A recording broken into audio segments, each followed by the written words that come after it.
Hello ನಮಸ್ತೆ ಎಲ್ರಿಗೂ welcome back to my channel.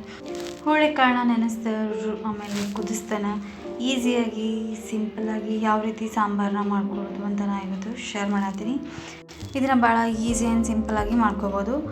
ಮೊದಲಿಗೆ ಒಂದು ಪ್ಯಾನ್ಗೆ ನಾನು ಇಲ್ಲಿ ಒಂದು ಸಣ್ಣ ಕಪ್ಪಷ್ಟು ಹುರುಳಿಕಾಳನ್ನು ಚೆನ್ನಾಗಿ ಹುರ್ಕೋಬೇಕು. ಈ ರೀತಿ ಹುರಿಯುವಾಗ ಹುರುಳಿಕಾಳದು ಅರೋಮಾ ಬರಬೇಕು ಚೆನ್ನಾಗಿ. ಈ ರೀತಿ ಕಲರ್ ಚೇಂಜ್ ಆಗಬೇಕು ಅಲ್ಲಿವರೆಗೂ ಇದನ್ನು ಹುರುಳಿಕಾಳನ್ನ ಚೆನ್ನಾಗಿ ಹುರ್ಕೋಬೇಕು. ಈ ರೀತಿ ಕಲರ್ ಚೇಂಜ್ ಆಗಿ ಚೆನ್ನಾಗಿ ಹುರಿದ್ಮ್ಯಾಗ ಇದನ್ನು ಸ್ವಲ್ಪ ಹೊತ್ತು ಆರೋದಕ್ಕೆ ಬಿಡಬೇಕು. ಅದಾದಮೇಲೆ ಇವಾಗ ಕಾಳನ್ನ ಒಂದು ಮಿಕ್ಸರ್ ಜಾರ್ಗೆ ಹಾಕಿ ಇವಾಗ ಇದಕ್ಕೆ ಒಂದು 2 ಸ್ಪೂನಷ್ಟು ನಾಯಿಲೆ ಸಾಂಬಾರು ಪುಡಿನ ಹಾಕ್ಕೊಳತ್ತೀನಿ. ಅದಾದಮೇಲೆ ಇದಕ್ಕೆ ಒಂದು ಹಿಡಿಯಷ್ಟು ನಾಯಿಲೆ ಒಣ ಕೊಬ್ಬರಿನ ತೊಗೊಂಡಿನಿ. ಅಂದರೆ ನೀವು ಎಷ್ಟು ಸಾಂಬಾರು ಮಾಡ್ತೀರಿ, ಕನ್ಸಿಸ್ಟೆನ್ಸಿ ಯಾವ ರೀತಿ ಬೇಕೋ ಆ ರೀತಿ ನೀವು ತೊಗೋಬೋದು. ಈ ರೀತಿ ಇದನ್ನು ಚೆನ್ನಾಗಿ ಈ ರೀತಿ ಪುಡಿ ಮಾಡ್ಕೋಬೇಕು. ಈ ರೀತಿ ಇದು ಒಂದು ಸತಿ ಪುಡಿ ಆದಮೇಲೆ ಇವಾಗ ಅದಕ್ಕೆ ನಾಯಿಲೆ ಒಂದು ಟೊಮ್ಯಾಟೋನ ಸೇರಿಸ್ಕೊಳತ್ತೀನಿ. ಅದಾದಮೇಲೆ ಒಂದು ಅರ್ಧದಷ್ಟು ಈರುಳ್ಳಿನ ಸೇರಿಸ್ಕೋಬೇಕು. ಅದಾದಮೇಲೆ ಸ್ವಲ್ಪ ಕೊತ್ತಂಬರಿ, ಆಮೇಲೆ ಇದಕ್ಕೆ ಒಂದು ಲೆಮನ್ ಸೈಜಷ್ಟು ಹುಣಸೆ ರಸನ ಸೇರಿಸ್ಕೋಬೇಕು. ಅದಾದಮೇಲೆ ಸ್ವಲ್ಪ ನೀರನ್ನ ಹಾಕಿ ಇದನ್ನು ಚೆನ್ನಾಗಿ ಪೇಸ್ಟ್ ಥರ ಮಾಡ್ಕೋಬೇಕು. ಇದಕ್ಕೆ ಬೇಕು ಅಂತಂದ್ರೆ ನೀರು ಸ್ವಲ್ಪ ಜಾಸ್ತಿ ಹಾಕಿನ ರುಬ್ಕೋಬೋದು. ಈ ರೀತಿ ಇದನ್ನು ಚೆನ್ನಾಗಿ ಇವಾಗ ಇದನ್ನು ಈ ರೀತಿ ಸಣ್ಣದಾಗಿ ರುಬ್ಕೊಂಡು ಇದನ್ನು ಸೈಡಿಗೆ ಎತ್ತಿಟ್ಕೋಬೇಕು.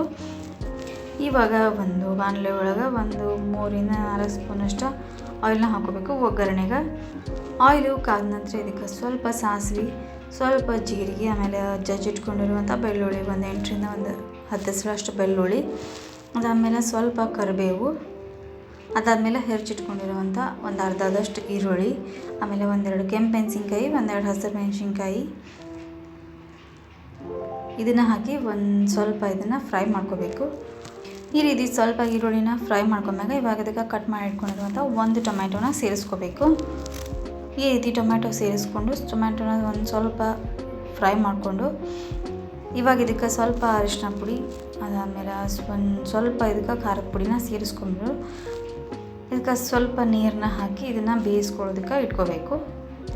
ಇವಾಗ ಇದಕ್ಕೆ ನಾವು ರುಬ್ಬಿಟ್ಕೊಂಡಿರುವಂಥ ಹುರುಳಿಕಾಳು ಪೇಸ್ಟ್ ಇರುತ್ತೆ ಅದನ್ನು ಸೇರಿಸ್ಕೋಬೇಕು. ಈ ರೀತಿ ಸೇರಿಸ್ಕೊಂಡು ಚೆನ್ನಾಗಿ ಮಿಕ್ಸ್ ಮಾಡಿ ಇದನ್ನು ಚೆನ್ನಾಗಿ ಕುದಿಸ್ಕೋಬೇಕು. ಇದಕ್ಕೆ ಕನ್ಸಿಸ್ಟೆನ್ಸಿ ಯಾವ ರೀತಿ ಬೇಕು ಅದರ ಪ್ರಕಾರ ನೀವು ಇದಕ್ಕೆ ನೀರನ್ನು ಆ್ಯಡ್ ಮಾಡಬೇಕಾಗ್ತೈತಿ. ಇವಾಗ ಮಿಕ್ಸರ್ ಜಾರಿಗೆ ಇನ್ನೂ ಸ್ವಲ್ಪ ನೀರನ್ನ ಹಾಕಿ ನಾನು ಇದಕ್ಕೆ ಆ್ಯಡ್ ಮಾಡ್ಕೊಳತ್ತೀನಿ.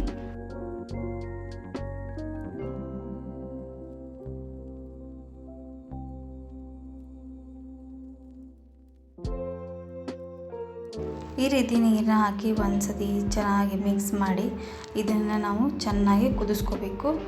ಇವಾಗ ಇದಕ್ಕೆ ರುಚಿಗೆ ಎಷ್ಟು ಬೇಕೋ ಅಷ್ಟು ಉಪ್ಪನ್ನ ಹಾಕೋಬೇಕು. ಈಗ 1 ಸ್ಪೂನಷ್ಟು ಬೆಲ್ಲ ಹಾಕೋಬೇಕು. ಹುರುಳಿಕಾಳು ಪ್ರೋಟೀನು, ಫೈಬರು ಮತ್ತು ಕ್ಯಾಲ್ಸಿಯಂ ರಿಚ್ ಇರೋದರಿಂದ ಇದು ವೇಟ್ ಮ್ಯಾನೇಜ್ಮೆಂಟ್ಗೆ ಆಗಿರ್ಬೋದು, ಇದು ಬ್ಲಡ್ ಶುಗರನ್ನು ಕಂಟ್ರೋಲ್ ಮಾಡೋದಕ್ಕಾಗಿರ್ಬೋದು, ನಮ್ಮ ಡೈಜೆಷನನ್ನು ಇಂಪ್ರೂವ್ ಮಾಡೋದಕ್ಕೆ ಇದು ಹೆಲ್ಪ್ ಮಾಡ್ತೈತಿ. ಇದು ನಮ್ಮ ಬೋನ್ಸನ್ನು ಸ್ಟ್ರಾಂಗ್ ಮಾಡಿ ಇಮ್ಯುನಿಟಿಯನ್ನು ಬೂಸ್ಟ್ ಮಾಡೋದಕ್ಕೂ ಕೂಡ ಹೆಲ್ಪ್ ಮಾಡ್ತೈತಿ.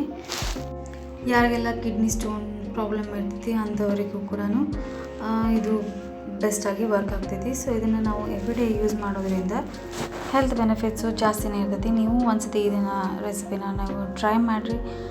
ಅದು ಹೆಂಗೆ ಅಂತಂತ ಪ್ಲೀಸ್ ಕಮೆಂಟ್ ಸೆಕ್ಷನ್ ಒಳಗೆ ತಿಳಿಸ್ರಿ. ಯಾರೆಲ್ಲ ಸಬ್ಸ್ಕ್ರೈಬ್ ಮಾಡ್ಕೊಳ್ತೀನಿ ನೋಡ್ತಿದ್ರಿ ಅಂದ್ರೆ ಪ್ಲೀಸ್ ಸಬ್ಸ್ಕ್ರೈಬ್ ಮಾಡ್ಕೊರಿ.